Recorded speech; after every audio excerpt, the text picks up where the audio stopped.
आज Doubtnut app download करें। Doubtnut पर अपने सभी गणित, रसायन विज्ञान, भौतिक विज्ञान और जीव विज्ञान के डाउट्स का करो सफाया। बस प्रश्न की फोटो खींचो, एक ही प्रश्न को क्रॉप करो और तुरंत वीडियो सोल्यूशन पाओ। अभी डाउनलोड करें। नमस्कार दोस्तों, हमारा प्रश्न है कि दोस्तों यहाँ पर हमें प्रश्न में पूछा गया है कि प्रोटीन के विकृतीकरण पर किस प्रकार की संरचना परिवर्तित होती है। तो दोस्तों हमें बताना है कि प्रोटीन की जो विकृतीकरण है इसमें हमें किस प्रकार की संरचना के रूप में हमें परिवर्तन देखने को मिलता है। ठीक है, तो दोस्तों हम जानते हैं कि ये जो हमारा प्रोटीन है, ठीक है, ये जो हमारा प्रोटीन है दोस्तों, इसकी जो मूल अवस्था होती है, इसे ही हम क्या कहते हैं, विकृतीकरण कहते हैं। ठीक है, तो हम कह सकते हैं दोस्तों कि यह जो हमारा विकृतीकरण है, ठीक है, सबसे पहले यहाँ पर हम देख लेते हैं कि ये जो हमारा विकृतीकरण है, ठीक है,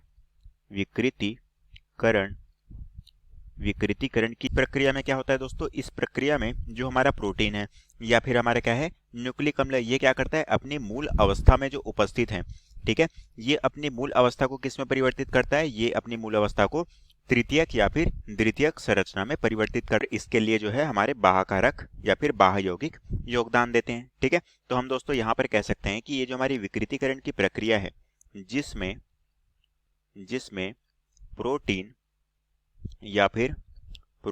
या फिर हमारा क्या होता है, न्यूक्लिक अम्ल, प्रोटीन या फिर न्यूक्लिक अम्ल अपनी मूल अवस्था को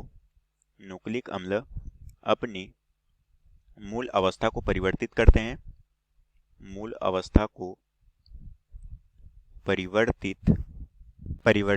हैं, जिससे हमें क्या होती है, जिससे हमें द्वितीयक और तृतीयक संरचना देखने को मिलती है, जो कि हमारी क्या होती है, प्रोटीन की मूल संरचना परिवर्तित हो गई द्वितीयक और तृतीयक संरचना में। और यही दोस्तों में प्रश्न में पूछा गया था कि जो हमारी प्रोटीन है इसका जब विकृतीकरण किया जाता है तो इस प्रकार जो हमारी संरचना है वो किस में परिवर्तित होती है। तो हम कह सकते हैं कि हमारी जो संरचना है वो किस में परिवर्तित हो गई, द्वितीयक तथा तृतीयक संरचना में परिवर्तित होती है। और इसके लिए योगदान कौन देता है, मतलब कि इसके लिए जो जिम्मेदार होता है दोस्तों वो हमारे कौन से होते हैं, वो होते हैं हमारे बाह्य यौगिक। ठीक है, तो हम कह सकते हैं कि इसके लिए जो हमारा मुख्य योगदान होता है वो होते हैं हमारे बाह्य यौगिक।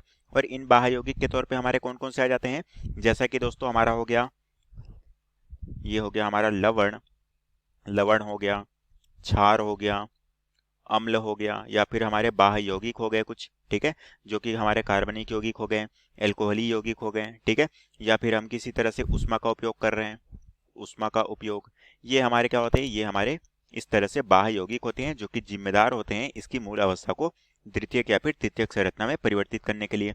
और यही दोस्तों में प्रश्न में पूछा गया था, जो कि हमारे प्रश्न का उत्तर है। तो आशा करता हूँ दोस्तों आपको ये प्रश्न समझ आया होगा। धन्यवाद। कक्षा 6 से 12वीं से लेकर नीट, IIT, JEE वो एडवांस के लेवल तक 1 करोड़ से ज्यादा छात्रों का भरोसा। आज ही डाउनलोड करें डाउटनेट ऐप या व्हाट्सएप करें अपने सारे डाउट्स 8400 400 400 पर।